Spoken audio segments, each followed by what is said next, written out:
Hello and welcome to the Positive Psychology Leader Series.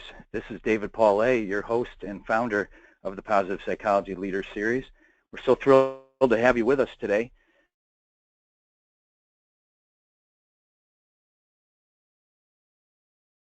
She'll be speaking on the clinical applications of positive psychology, and the presentation is just phenomenal. Just a little bit about me. When I'm not volunteering, I wrote The Law of the Garbage Truck, a book about navigating negativity in the world, and The Three Promises, which is about creating engagement, or rather fulfillment, in your daily life, professionally and personally. And I'm excited to share that The Three Promises has just been released in Spanish all around the world. So my friends in the Spanish-speaking world have been sending me some great photos, and I appreciate that.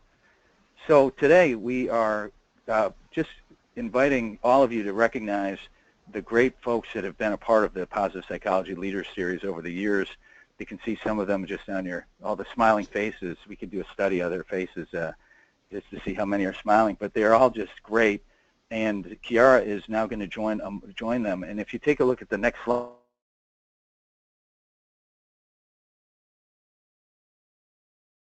we'll read on purpose. It's a full list of all the people who presented over the 9 years of our program. And part of the reason for sharing that with you is that we have recordings of all of those presentations, 95% of them in our archives, so you can see presentations and listen to not only these great presentations, but some of the history of positive psychology and how it's evolved over the years. So as we move along, I want to share with you that we have a new presentation coming up next week. So Chiara Ruini today, and next week Angela Duckworth, who is all over the news right now with her release of her best-selling book, Grit. A lot of conversation, and we're excited to have her back with her home audience of positive psychology. And also a couple things today. The clinical division of positive psychology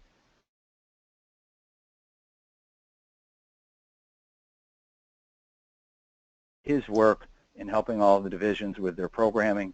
He's a former president of IPPA and a great, great guy.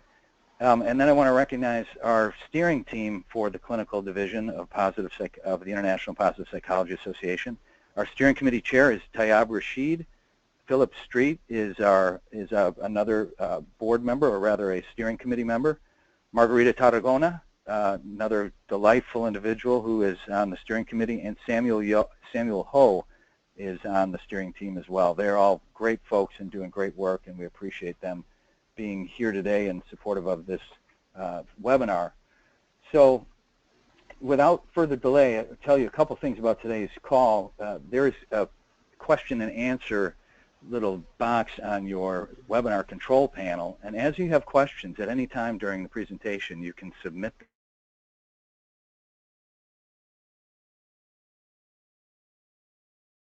more than 30 countries. I think that's about right today.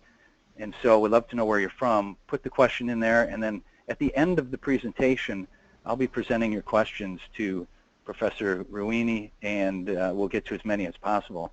Just so you know, there's a possibility we may engage a bonus Q&A session for a few extra questions if needed. So keep that in mind. If you have the opportunity to stay along, we might be here a few minutes just after the top of the hour. So that's I think all I wanted to tell you, except sharing with you. The other thing, just to say, this will be recorded, and the presentation will be available after the call. So if you're going through it and going, oh my gosh, I can't take notes this quickly, it's okay. It will be available afterwards in the archives and be available sometime next week. So keep an eye out for that. So that being said, without further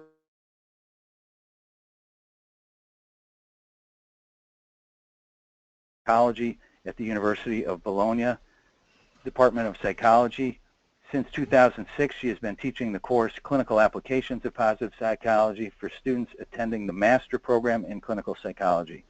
Chiara Ruini has authored more than 60 articles, published in peer-reviewed international journals, has edited a book entitled Increasing Psychological Well-Being Across Cultures for the Springer Series, Positive Psychology Across Cultures, and serves the editorial boards for international journals such as Psychotherapy and Psychosomatics, the Psychology of Well-Being, Theories, Research, and Practice, the Journal of Happiness and Well-Being.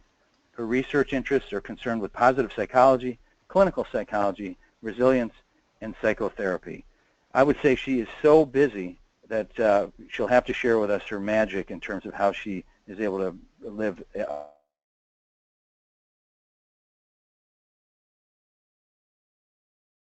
to say welcome, buongiorno, to our esteemed guest, Chiara Ruini. Hi, Chiara.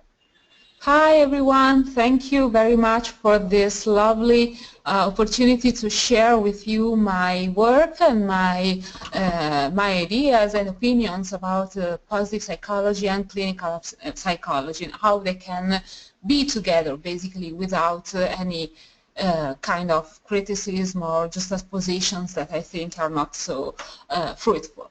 Well, basically, I will thank you, the International Positive Psychology Association, David, Jenny, and all the people that are organizing this wonderful initiative, which is this Leader Series. And we have a very important library now with a lot of contributions. And I'm proud to be part of that library. I will try to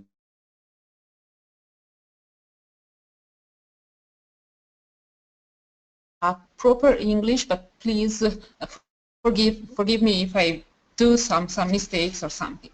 Anyway, very quickly, I will try to outline briefly my presentation. I will start by quickly discussing why positive psychology and why positive psychology separated from clinical psychology, and I will just introduce the fact that I think that basically the two disciplines could be working together in a very, very fruitful way. And then I will quickly move to the promotion of well-being, particularly eudaimonic well-being, so why it is worth it promoting that, and the implication of well-being in terms of mental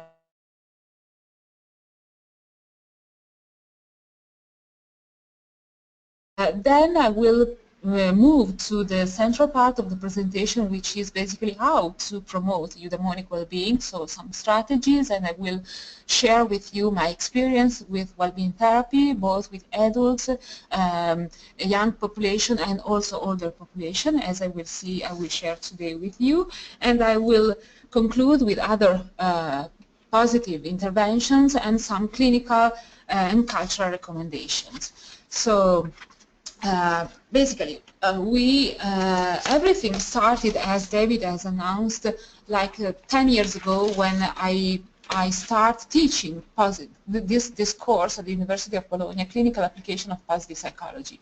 And up to date, it is the only formal university course on positive psychology. And this course, of course, is inside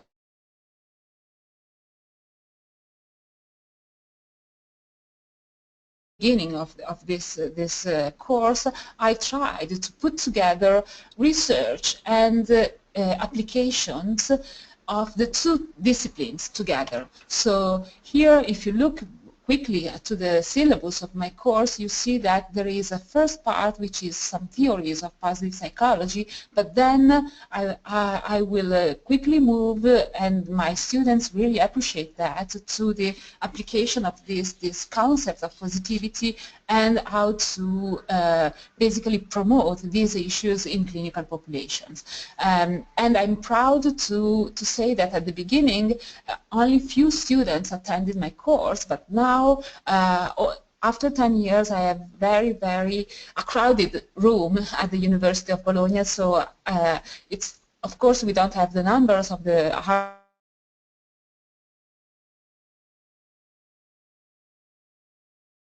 still, in Italy, we are doing some good work also here.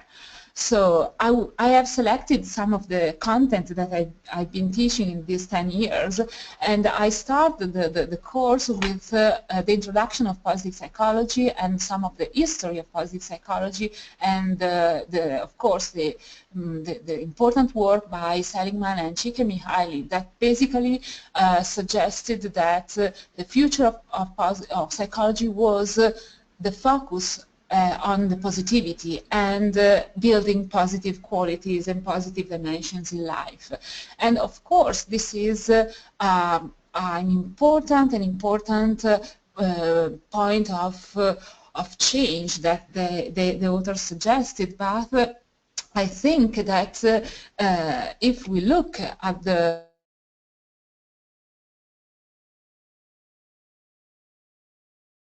of the American Psychological Association, we can see that basically clinical psychology as well is focused on the promotion of well-being and positivity. So it is true that basically the definition remains somewhat theoretical and abstract, and most of the time research and intervention in clinical psychology are basically focused on the first part of the definition. So basically understand, predict, and treat maladjustment and disability. However, by a theoretical point of view, clinical psychology should devote attention, research, and intervention to promote personal development. And of course, I will quickly address these issues because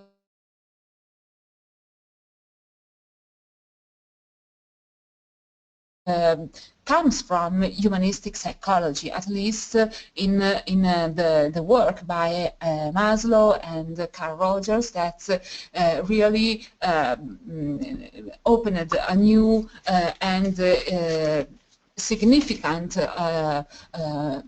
new and different way of doing clinical work. And of course Maslow devoted an entire book chapter on positive psychology, and the person-centered approach, I think, represents the first positive intervention that was realized, at least in the clinical domain. But then there are other important contributions to positive psychology that can be tracked down into also traditional psychoanalytic approach.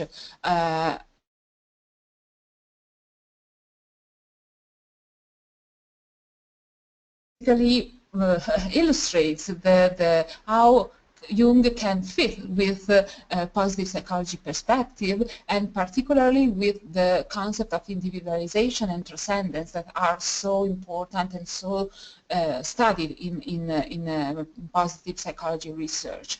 But then another less known psychoanalyst is Karen Horney, who wrote a book, well, she discussed about human growth, and in particular she described this ideal self that is within each human being and that basically drive people to pursue human growth and a better functioning. And of course Jung and Karen Horney were kind of outsider comparing to the traditional psychoanalytic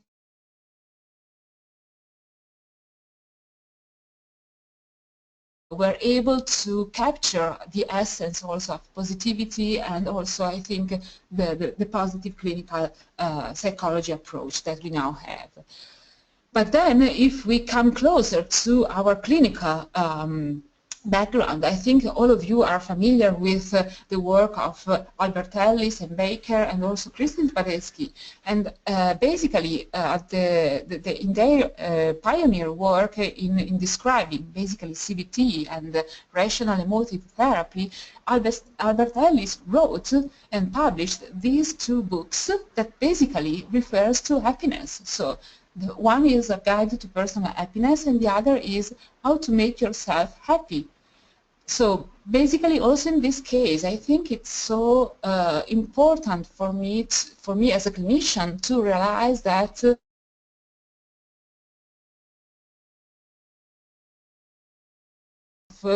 positive psychology and promotion of well-being. And of course Kristin Padesky, the British cognitive psychotherapist, integrated so well the modern CBT approach by putting specific emphasis on positive thinking and developing a protocol where the promotion of personal strength is perfectly integrated with CBT technique. So I think that all these contributions lead to what is now a very important new movement, which is positive clinical psychology, which basically give a balanced importance and emphasis to both the promotion of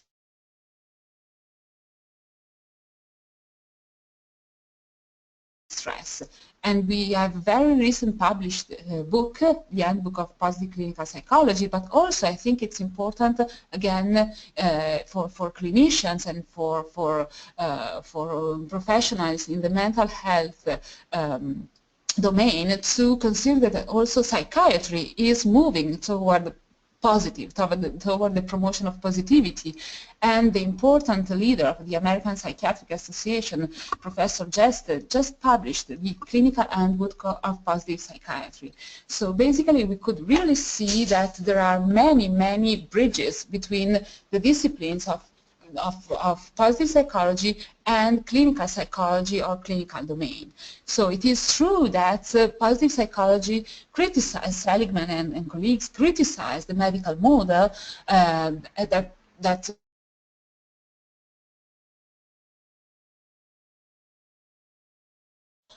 the picture is a little bit different, and the routes to integrations are really, really very well established.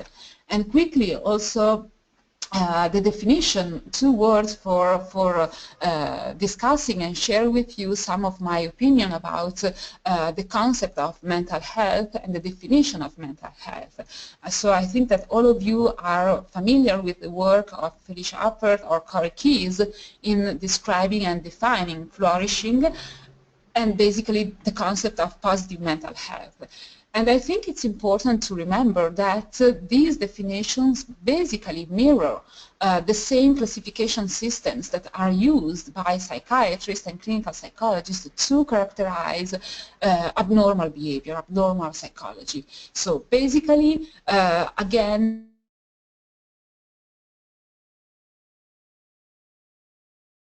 the clinical field, the clinical model. And I think coming back to the concept of mental health, I think that for a clinician as me or as other of you listening to this webinar, one of the most important concepts that have been studied recently is the concept and the concept of languishing, as opposed to flourishing or optimal human health. Optimal human health, okay, it's the presence of high level of hedonic well-being, eudaimonic well-being, and positive functioning. But basically, in terms of clinical implications and application, I think the definition of languishing, so this state of emptiness, really attracted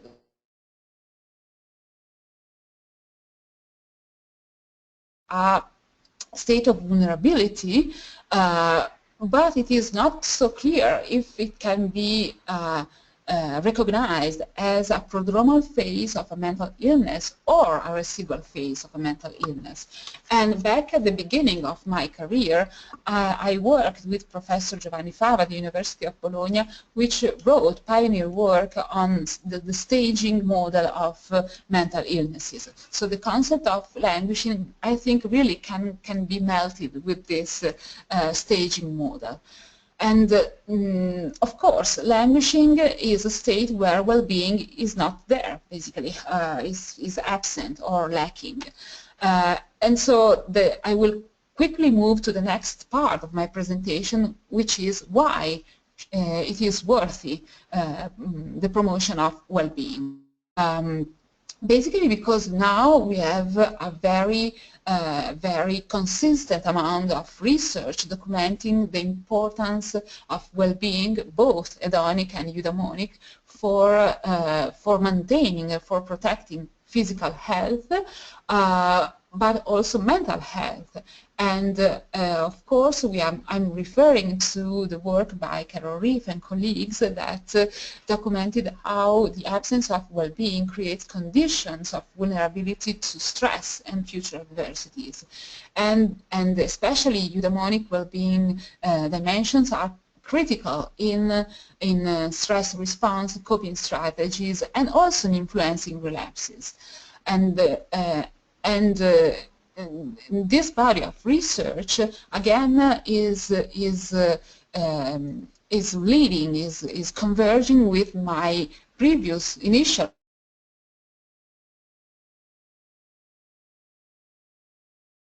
was referring to.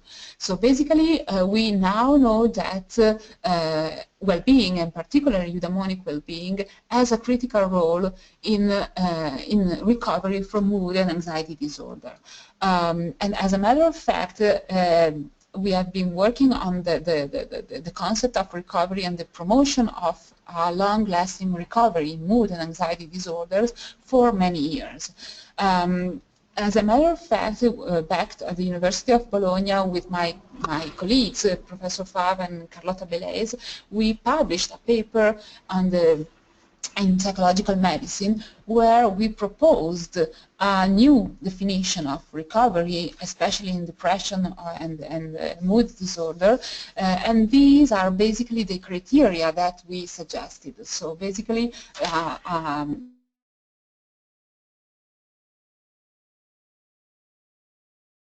and the discontinuation of treatment, but also the absence or few subclinical symptoms, and most importantly, the presence of psychological well-being, eudaimonic well-being, in at least some of the areas described by RIF model.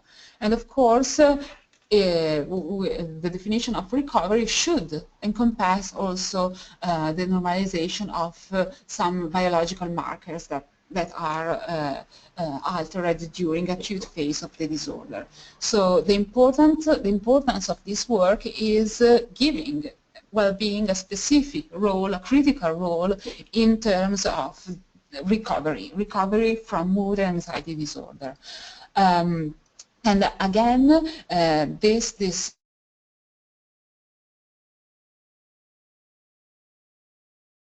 where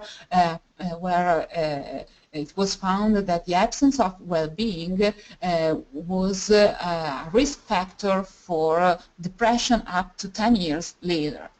And we also documented, and this is basically the initial work that I've been involved when I was still doing my PhD at the University of Bologna. So basically we documented that eudaimonic well-being was impaired in patients that were judged to be remitted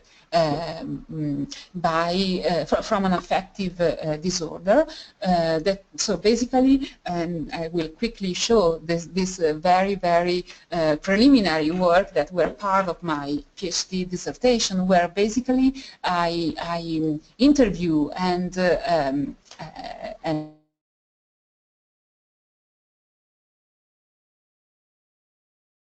to healthy control subjects, and we see that all the dimensions of Chiara Ruini model were impaired in patients, and these patients were judged to be remitted, so free of charge, basically, in terms of clinical interventions.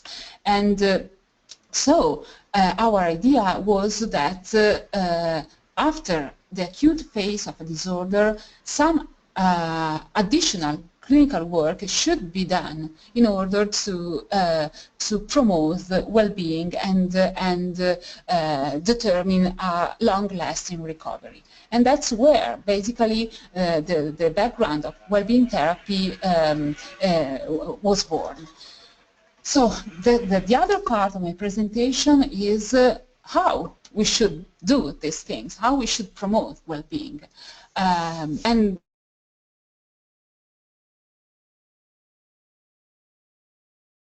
Cloud, he described that basically well-being can have a specific role inside also traditional interventions, not only positive interventions. And basically describe that there are therapies where the goal could be specifically the promotion of well-being, and for instance, well-being therapy is one of this therapy. But there are also other ways. So, for instance, well-being can be a focus of an intervention with some content, but of course the technique can be different, and the important part is again the focus on well-being. And I will discuss these issues a little bit better with describing well-being therapy.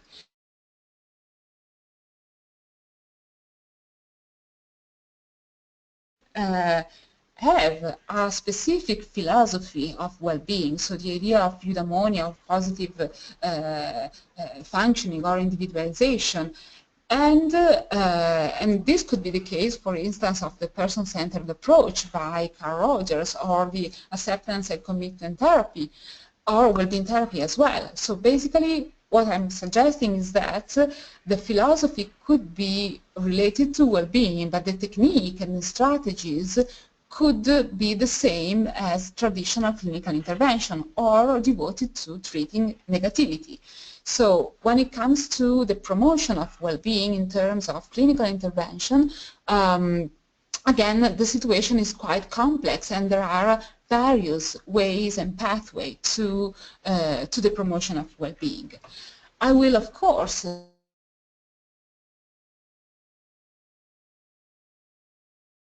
basically my work up to now, and well-being therapy is and I think you can read a lot of paper now on this strategy, but basically is psychotherapy that is really very similar to traditional CBT approach. So the technique is indeed taken directly from CBT, but the focus is on the promotion of eudaimonic well-being. It is structured with the use of a diary and a short duration, 8 sessions, 10 sessions basically. And it is based by a conceptual model on the RIF model of eudaimonic well-being, and of course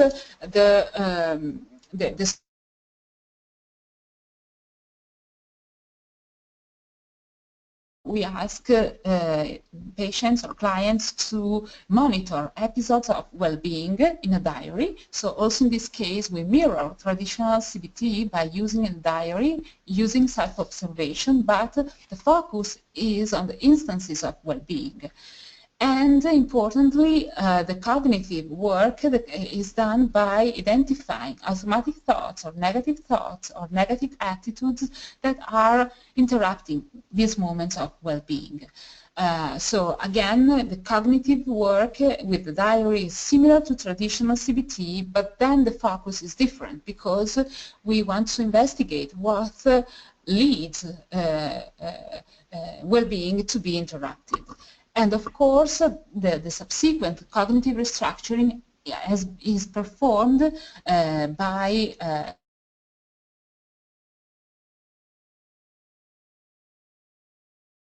according to the dimensions indicated by Carol Reeve, and each patient has a specific impairments or problems with that. And so the cognitive restructuring is devoted to specific problems that the clients present. And of course, we can also give behavioral assignments in order to trigger positive emotions in line with the Broden-Build theory of positive emotion and the benefits that they can lead to patients. More recently, in line with, I think, positive psychology second phase, we have refined the protocol by observing that certain patients have problems not only because their level of well-being are impaired, but also because they have a distorted or inappropriate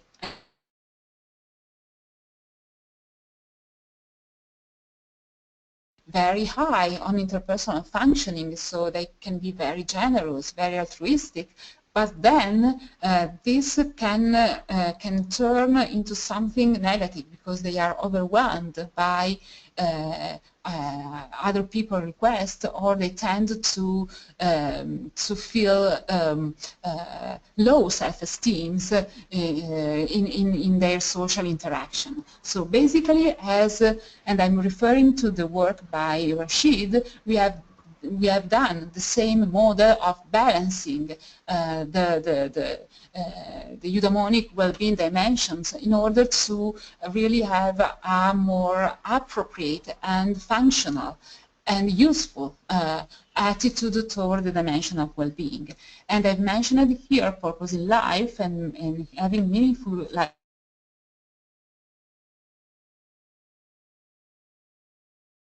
as the concept of obsessional passion as described by Bob Vallerand in Canada. And the same basically is for the other dimension of well-being, and I'm referring, and if you are interested in this part here, please read the paper that I mentioned in the reference. But basically the concept is the same. So clinical intervention should balance the promotion of positivity and not only aims at reaching the highest possible level in eudaimonia. I will quickly illustrate the validation studies, and I will put some emphasis on the results here. So these are the modifications of well-being in the 20 patients that were judged to be remitted, that I illustrated in some slides.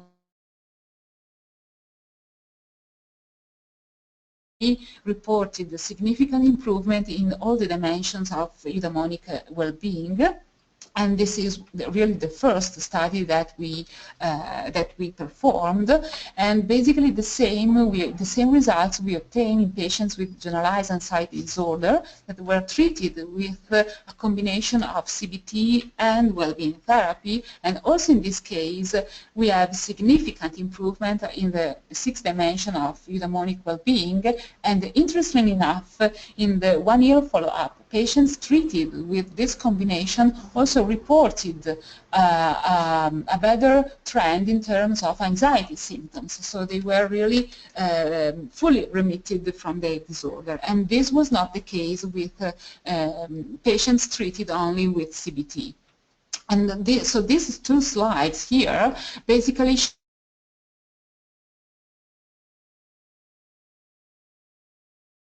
with proper treatment. And so this is something critical to the well-being set point theories that are circulating among positive psychology. So I think that there is room for improvement also in eudaimonia dimensions.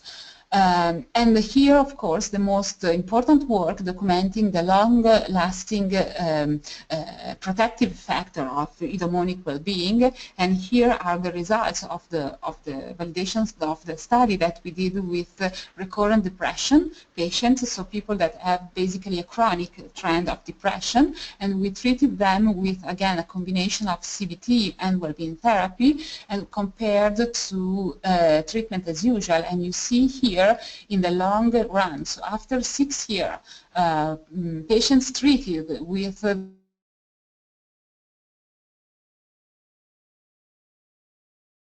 other groups, where 80% of the participants basically relapsed in this time frame. And I will quickly move to one of my most exciting work that I've been still doing with a group of new and motivated PhD students. And basically we are mirroring the research and the protocol of well-being therapy into younger populations, so children and adolescents with mood and anxiety disorder. And so we wanted to know if all the knowledge that we know about adult mental health and adult trend in terms of mood and anxiety disorder is the same also for children, so in another lifetime. And basically we have been working Dr. Rabieri, Dr. Vescovelli, and the other students that are assisting me so well in these days. And basically we started by demonstrating that children that are referred to mental health services for mood, anxiety, or behavioral disorders indeed display some impairments in terms of well-being compared to healthy students, so matched controls. So eudaimonic well-being is impaired in this population. And particularly you see here that the impairment is basically in all dimensions except environmental mastery. So this was a preliminary work that parallel what we did with adult population, and we can conclude that of course we need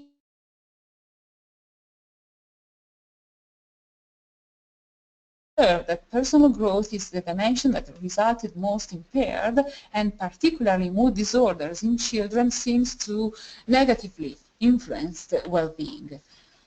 From here, the next step is the validation, the modification and validation of the well-being protocol, child well-being protocol, and we did this study, which is a clinical trial, which was concluded some months ago within this PhD program, and we also added some work on flourishing by considering the prevalence of positive emotion over negative emotions.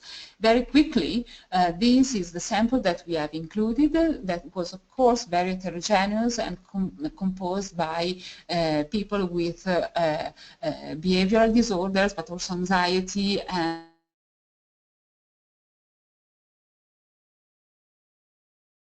treatment, so they were all drug-free because in Italy we are not allowed to prescribe drug treatment to children and adolescents.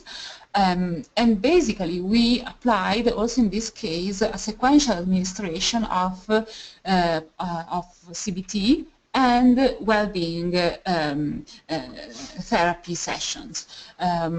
Of course, we also added a couple of sessions to parent training because, of course, with children you cannot dismiss their parents and their family, of course.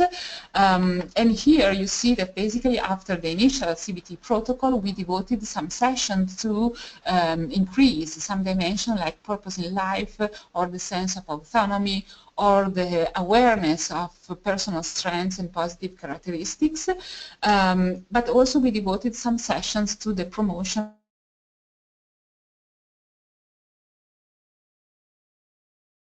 by asking the children to keep a diary with their daily moments, so something similar to the three good thing exercise. And you see here the results that of course are preliminary, but we have submitted to the Journal of Anxiety Disorder, hopefully will be accepted, but you see here that there are important decrease in terms of anxiety symptoms and depressive symptoms and also physical symptoms, somatic symptoms, from post-interventions, but importantly also at follow-up. And the same trend was also observed with the clinical evaluation. So with the clinician observed a very important decrease of symptomatology. And if we look at well-being, you see that there is, again, also here a statistical improvement in eudaimonic well-being, so in psychological well-being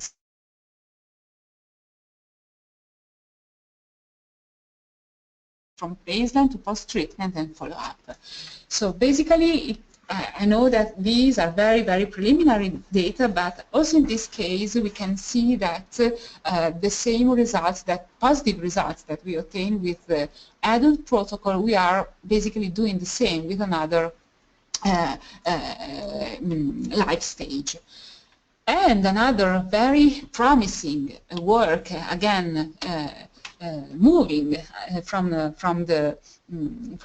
one spectrum of the life stage to the opposite one, so to older adults. I was involved in this research program by Chiara Ruini and colleagues at the University of Wisconsin, and basically we published this paper very recently with the preliminary results. What we did, basically we did a protocol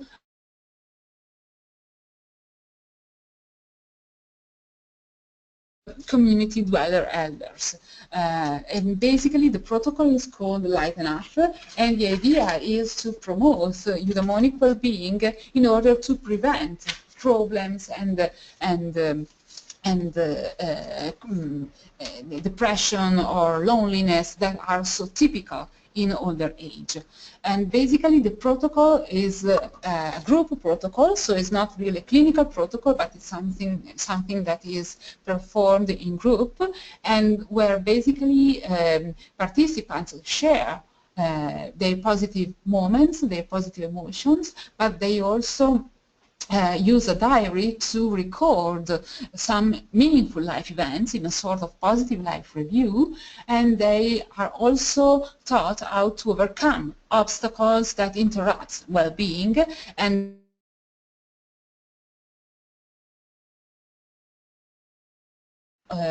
share. And of course, we also give them some information about the importance of well-being in terms of physical health, especially in later life, coming again from the research work of Carol Reef. And we obtain very, very important, very promising results, I think. So we are very proud of that. In terms of depression, so we have significant decrease at post-interventions, and also significant increase in the dimension of eudaimonic well-being after the intervention. And this work was just published, and now basically we are moving forward by trying to expand the sample, of course, and we are still doing that. And we wanted to perform a randomized control trial, and also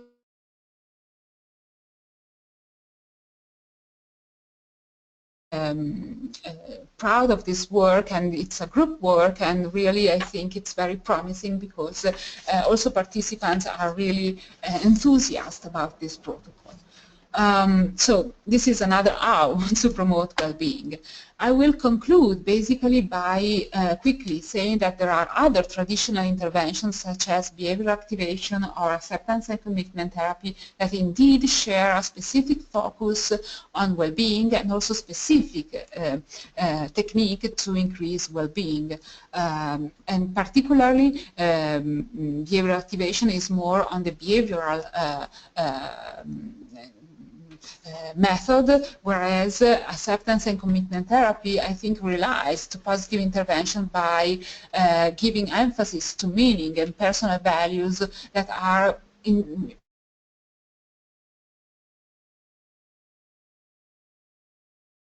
And I will basically conclude my presentation by sharing some of the work I've been doing on post-traumatic growth. Post-traumatic growth is one of my favorite topics because I think it really represents the perfect melting between positive psychology and clinical psychology, between positivity and negativity, and basically how the way through which individual can negotiate something positive out of a trauma or out of an adversity. And of course, the idea of this trauma leading to positive life and personal changes is not new, but it is important, and now it has been studied by clinicians and positive psychologists, and we have now also some important interventions. Basically, these interventions share telling and other narrative strategies, and as Stephen Joseph described, it's important to help survivors to develop a metacognition about their thinking on the negative events. And Stephen Joseph described the process of assimilation and accommodation that should be promoted in order to lead to some sort of personal growth out of an adversity. Importantly, assimilation accommodation could be considered natural processes, natural cognitive processes. So maybe there's no specific intervention which is needed to promote eudaimonic well-being, to promote post-traumatic growth. Of course, Stephen Joseph, and I agree with him, also refers to the fact that individuals with high level of eudaimonic well-being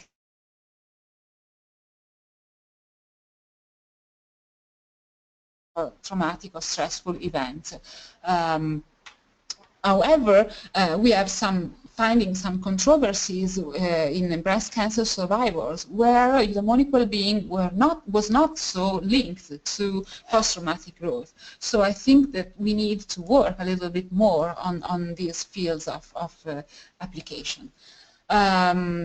And finally, also, Tedeschi and Kilmer developed the specific approach to promote PTG, but they also suggest to integrate this sequential step into other classical psychotherapy or counseling or coaching intervention. So it is very important to really to integrate and be creative and flexible in using therapeutic tools. I will quickly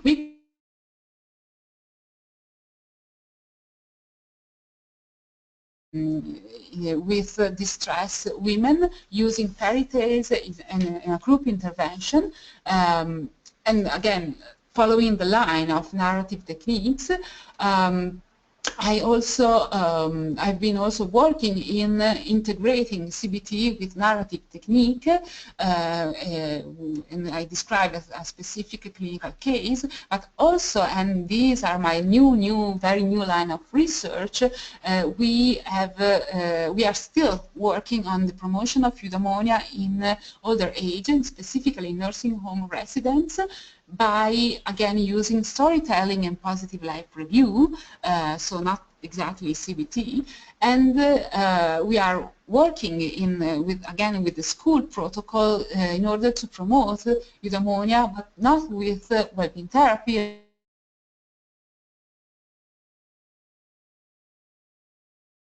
And work in progress, and but the results are promising so far. So I hope to share this new line of research in future congresses. Well, I think it's time to come to conclusion, and my take-home message would be that basically clinical psychology and positive psychology together should really emphasize the importance of flexibility. Flexibility that should be promoted in patients, as Todd Cashdan and other colleagues have underlined, but I think that flexibility should be also an important aspect that clinicians should have.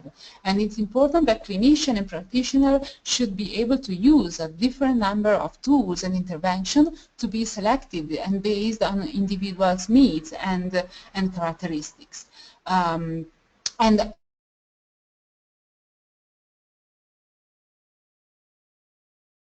positivity and negativity, and it's important also to select a specific ingredient and in positive interventions, and to identify paradoxical or negative effects of promoting too much positivity. And I think that the future perspective would be to, of course, to promote a controlled trial in terms of positive clinical intervention, longer-term follow-up to include qualitative research paradigm, and as I quickly illustrate today, to adopt a lifespan approach, so to include in promoting well-being children, adults, and older adults. And finally, if you enjoyed this webinar today, and if you are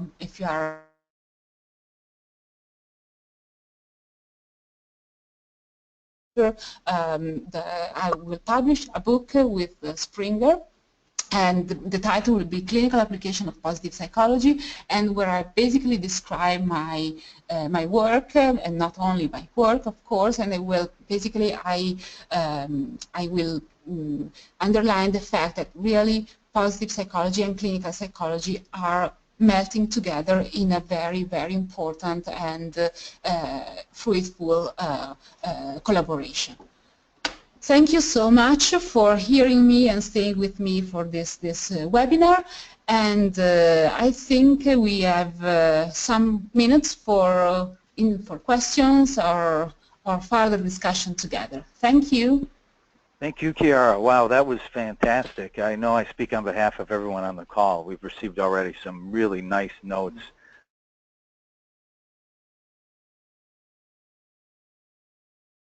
of being back in my master's degree course at the University of Pennsylvania. Just, you were so great at providing so much information and so many resources all in a very short period of time. Congratulations. Thank you. Yeah, and thank you. So hopefully you're drinking water, Yeah. breathing, and you definitely, that was a very energetic presentation. So you can breathe here for just a moment. So a number of questions have begun to come in, and the first question just was, a number of people asked if the Lighten Up study could be made available. It really piqued the attention of a lot of people. Yeah, yeah. Is that possible for us to give access to that study, the Lighten Up study? I send the paper, the PDF, Okay.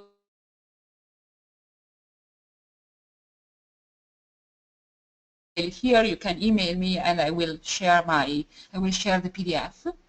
Okay, that's great. That's super. Yeah. So a lot of people have just given the thumbs up on that. We will follow up with you there, and thank you for that. And the reference to Jenny is Jenny Brennan, our producer, who is awesome and does so many things behind the scenes. Chiara, one of the questions came in from Philip Friedman, and he said, what is the role of forgiveness in clinical applications of positive psychology? Oh, wow. I need another webinar. Yeah, right. We'd be happy to have you back. Well, during my course at the University of Bologna, we devote a couple of classes on forgiveness, and I think it's a very, very important topic. And again, I think forgiveness is part of post-traumatic growth.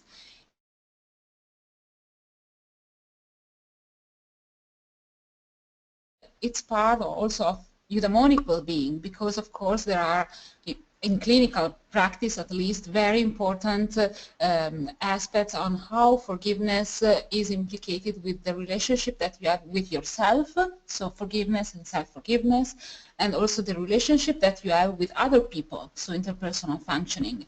And I think that forgiveness, and there is a large body of research by Fincham at the University of Miami that suggested how, again, forgiveness should be promoted, but again, adopting a very balanced approach, because sometimes too much forgiveness can have a dark side as well, by inducing some sense of self-indulgence or some imbalance interpersonal relationship. So, yeah.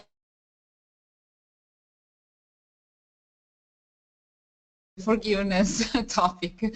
That's great. Well, you've created enough excitement just from that comment that it's a rich place for us to explore, and can be very helpful, as you say, in the right measure. That's fantastic. So the next question comes from someone you know well, as I do as well, from Toronto, Canada, Tayyab Sheed, our chair, yeah, is our steering committee chair. Asked a good question, of course. How do you deal with clients who present an overwhelmingly negative experience?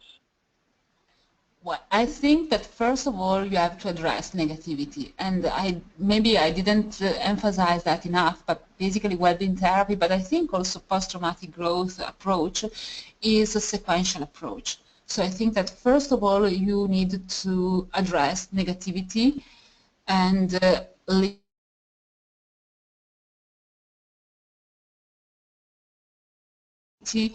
or in case of depression, severe depression, you have to, I think, use clinical tools that are CBT or also drugs. So in order to relieve negativity, and then gradually you could start promoting well-being. And I know that that Dr. Taib and I have a different approach, because the positive psychotherapy is more melting positivity and negativity together since early sessions. But my background is in this sequential approach that comes from the staging of mental illnesses. So a gradual prodromal phase that leads to acute phase of depression, for instance, and then the residual phase. And if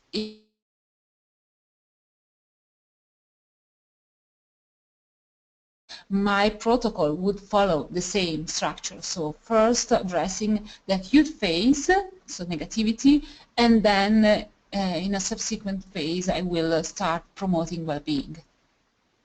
Yeah, that's awesome. Thank you very much for that response, and thanks for the question, Tayab. Just want to also remind people to join the clinical division again. We're looking for leaders. There's more information on our website, ippanet.org. And so again, if you are a clinician, you're interested in this field as deeply as all the folks on the call, we're looking for leaders. There's a real good chance to get further into the field and make deeper connections and collaborate around the world, just as our Chiara Ruini is doing at the moment. So just a real quick follow-up on the negativity question. In the Lighten Up program, there was a question around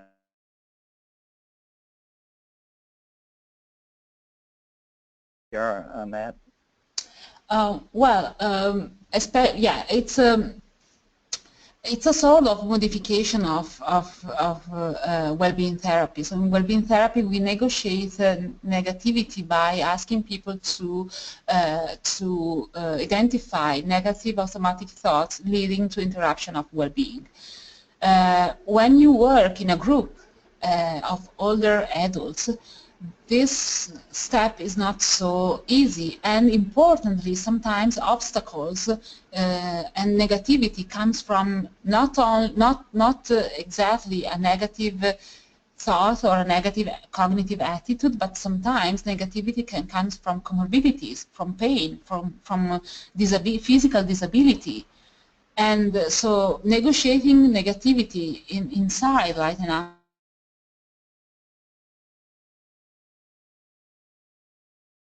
why I also mentioned this ACT protocol, acceptance and commitment therapy, because basically when you work with older adults, you have to integrate some kind of negativity that could come from really external or internal obstacles to well-being. So it's important, and I think in this case Lighten Up is paralleling a little bit the approach of ACT, is the take-home message that we provide to participants in Lighten Up is that your well-being is important. Sometimes you have to accept the fact that maybe you are lonely, or you have some back pain, or you have some disability now that you are older, but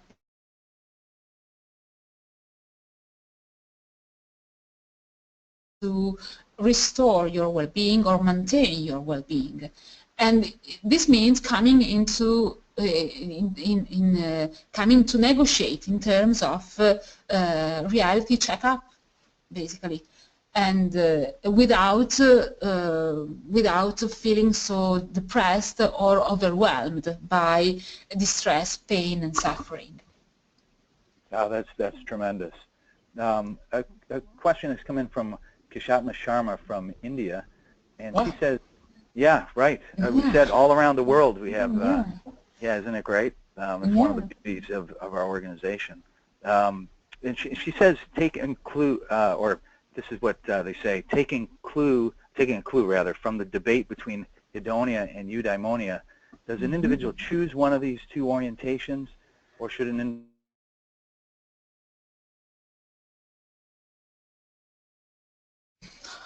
I would stick with the second one. So basically, of course, I'm familiar with Carol Reef's work on eudaimonia and the 6 dimensions model, and I think they are really important in terms of mental health, in terms of optimal functioning. But we are all aware of the benefits of positive emotions, and we have a large body of research on broad and build theory of positive emotions that basically give positive emotions an important role also in clinical practice. So I think a positive intervention, or whatever intervention, positive, clinical, whatever, should encompass both type of well-being. That's fantastic. We are in what we refer to as the bonus round of questions. I just want to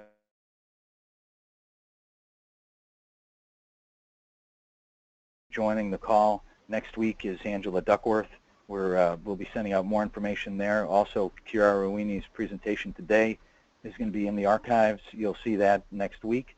So her PowerPoint slides will be there, and the recording, and so you can at your leisure go through it. There's so much richness, so we're real grateful for that. In a moment, I'll be saying thank you to a whole number of people who made this event possible today. But we did promise a bonus session of questions, and Professor Ruini, do we have just a few more minutes before the building shuts down in Bologna? Yeah. yes, few more minutes. Okay, let's awesome. Go ahead.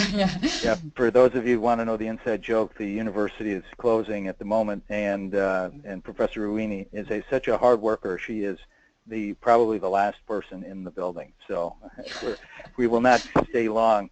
But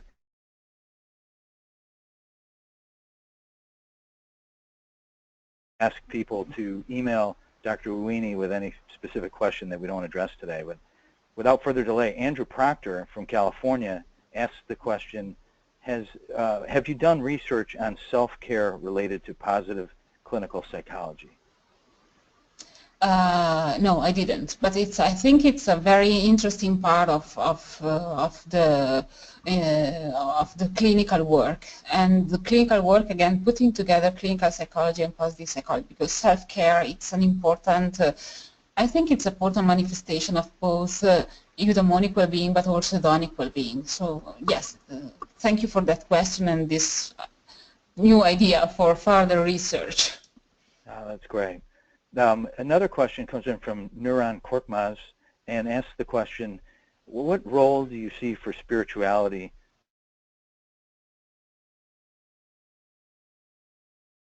Oh, I would need another webinar also in this case. We're just going to have you stay with us for a week at a time. No, well, I like spirituality a lot, and I think it's again part of eudaimonia, part of post-traumatic growth, and I think it's very important to underline the fact that I think the therapeutic ingredient is the sense of transcendence, which is conveyed with spirituality. And I think it's important not to overlap spirituality with religion, because in that case we have problems, and especially if you consider Catholic countries such as Italy or Spain or whatever, sometimes religion is not so well being promoting. So I think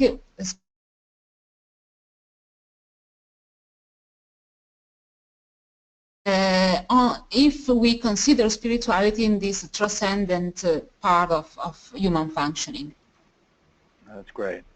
Another question has come just around this study, or some of the studies, when there's a sequential order of interventions, let's say, in a working with a client. What happens when the client presents an issue specific to that week?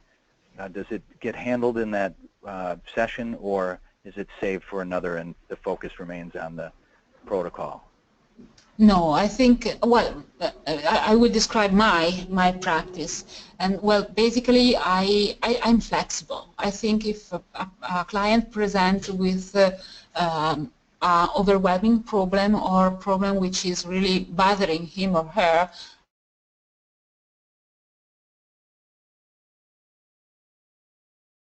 and creatively try to merge the problem with the topic or the content of the session that I have in mind, but sometimes it's not that possible, so probably I will need to postpone my agenda and consider and give more emphasis to the client's need, basically. That's great. Chiara, this is just an example, again, of why we encourage folks to join the clinical division. The conversations that practitioners can have, clinicians can have with each other about the integration of these approaches is just so rich, and I just, it's very exciting. Well, we're just a couple more questions, and then we'll say goodbye for the day. Just a general question for you, Professor. What do you see as the next step for research and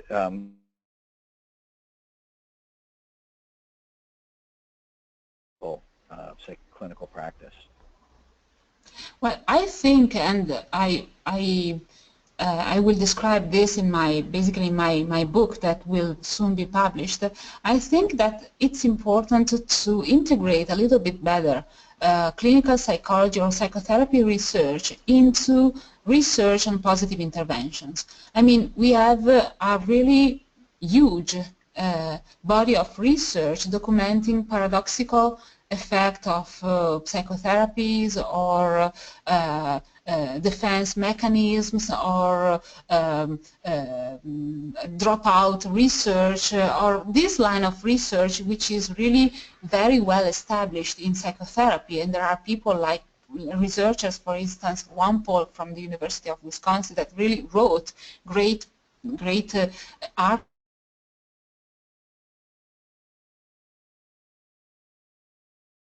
integrating this body of research and knowledge into the implementation of positive interventions. We are aware that there are paradoxical effects when promoting, for instance, gratitude or optimism or other positive domains, and I think the reason this happened is probably because we as positive psychologists, we didn't really pay attention to other line of research that really studied how intervention should be planned and performed. So my hope is that the future line of positive clinical psychology would integrate this perspective. That's great. We'll close with a personal question. That's a question that I have a 12 in a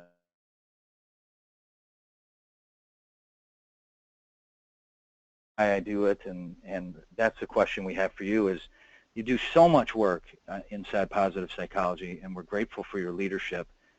What is it that inspires you or motivates you to do the work that you do and to keep going as you will here in the future? I think the people I met in these years, and also the people that I have the chance of meeting in webinar like this or at the conferences, or people that I think are really very, very positive as a personality predisposition, as an attitude, as interpersonal functioning. And I think that academic world is so full of stress and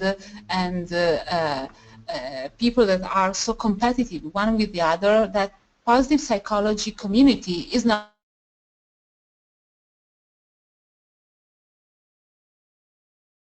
at the end. Yeah, that's awesome, and I will just say to everyone who's with us, and pretty much everyone stayed along on the call, just with us, and just to say, it's not a requirement that you're a super nice person when you're in positive psychology, but Professor Chiara Ruini, behind the scenes, not just when she's on the webinar, is delightful, and we really thank you again for joining us, Professor. Thank you very much for this opportunity, and I hope to meet you soon at conferences or meetings or hearing from you again. Yeah, absolutely. We'll all gather around you, and hopefully we'll all make a trip to Italy. Yeah. Viva Italia. Yeah, yes, please come. So just a couple quick thank yous before we go. I want to thank our Executive Director, James Pawelski, for all of his hard work. It's not known